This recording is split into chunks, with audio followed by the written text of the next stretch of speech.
Children on the autism spectrum often have lots of untapped potential. The question is, how do you tap that potential and bring it to the surface? HTK Marketing of Duluth is teaming up with a nonprofit learning group to pair autistic kids with creative mentors in a week-long workshop this summer.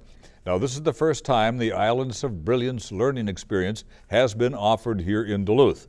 And here to tell us more is Mark Fairbanks, co-founder of Islands of Brilliance. Margaret Fairbanks is co-founder and Director of Education for Islands of Brilliance. And Marcia Heisted is a partner and Chief Creative Officer at HTK Marketing.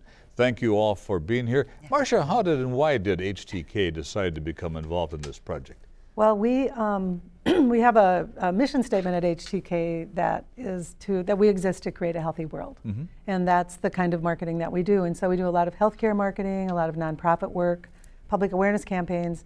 I hired a new designer a couple of months ago, and Annie volunteered to do a workshop in Minneapolis last summer. And she came to me one day and she said, "What do you think about bringing this to Duluth?" And when she told me about it, I thought it's a natural to team up our designers. It's a good fit. Mm-hmm. Oh, it's such a good fit. So yeah, so we're really, really excited to bring it. So are we. Yeah. So Mark, tell us about Islands of Brilliance. In a nutshell, what is it? It's a creative workshop, so we match children and young adults on the autism spectrum, ages 10 to 18, one-on-one with a creative design mentor. And they work on Mac computers. They use Adobe Creative Cloud software, which is the professional software that we use in the business. And then together they will work on a project, and most often it's an 18 by 24 inch poster, and it's centered on the student's area of affinity. So children on the spectrum usually gravitate towards a certain subject matter. So we'll see projects about the latest Pixar film. We see a lot of Minecraft posters. We see Super Mario things. So this combination of the subject matter expertise, the technology, the kids are very proficient at that, and then kind of the one-on-one best buddy, if you will, the creative best buddy, makes for an experience where the children are very focused and learn at. Yeah. Now, Marcia, you have a son with autism. Yes. That's how you got involved in this project then? He was sort of the inspiration. We saw what he was capable of doing. There are so many people who say, oh, we were told early on, oh, he's not creative, he's just, imitating what he sees. Well, isn't that art? I mean, art is, an imitation of our life. So Mark has a great story about when he was working on a laptop, Harry's like, "Dad, can I try that?" And he showed him a couple things, and half an hour later, Harry's doing things that he hadn't taught him how to do. What is autism? Well, it is a neurological disorder, so the brain is different in kids with autism and adults with autism. So there's a lot of issues with communication, sensory processing. That's a big question. That's hard to answer. With a lot of answers rather than one or two. Yeah. The challenge is there's a lot of. If you meet one kid with autism, you met one kid with autism. So what is similar about them is what is similar about all of us, and what is unique about them is it's what we try to do is build on strengths, and what are they capable of doing instead of what is that disability. So we try to flip the lens a little bit. I just want to bring Marcia into the conversation. Do you have background with autism, kids in the autism spectrum, or is it just your company that can contribute something here? I don't personally have it, but I was telling a story today that I coached Destination Imagination for about 12 years, and a lot of times the kids that gravitate toward that, the kids who are creative, tend to sometimes be called misfits, or they're not the smartest kid in the class, and I'm a designer by trade, and I just think that there's opportunity in my profession for all sorts of people. And I think I said to someone today, I've never, ever seen a college transcript of anybody I've ever hired in 30 years. I want to see their creativity in their book. I want to see their portfolio. And we saw some work today from past workshops. We had an info session, and I'd hire your son tomorrow. He would love so to. Is that part of what this is about, to make these kids more employable? I would say short term, I'd say the program wants to provide a positive learning environment. Often these kids, that's one thing we talked about today is school is often not a positive experience for the kids, and so they're not successful, so they don't want to go to school, and that kind of mushrooms. You create an environment that's designed for kids on the spectrum and allows them, like Mark said, with the areas of affinity.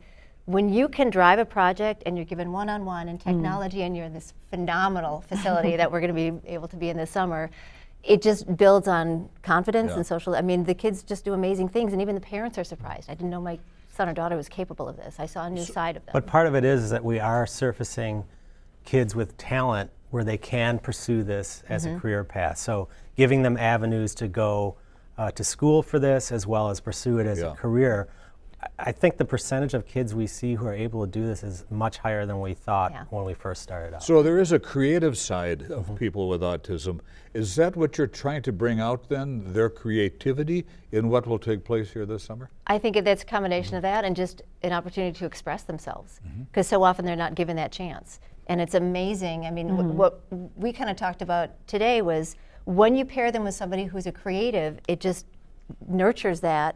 And then you've got that, you know, there's no preconceived notions of the creative community and what these kids can or can't do because they're not special ed trained and they haven't, you know, so that the beauty just are like, let's see what happens. And it's been amazing. One father came today, a dad, he was interested in perhaps having his son come. And he said afterwards, he said, I think as much good will come of him partnering with a designer for 5 days as just being in an atmosphere where you could see that I could make a living doing this. Like people are being paid to do this here. And so I just think there's huge. Tell us how the workshops work and what someone needs to know if they want to get involved in it.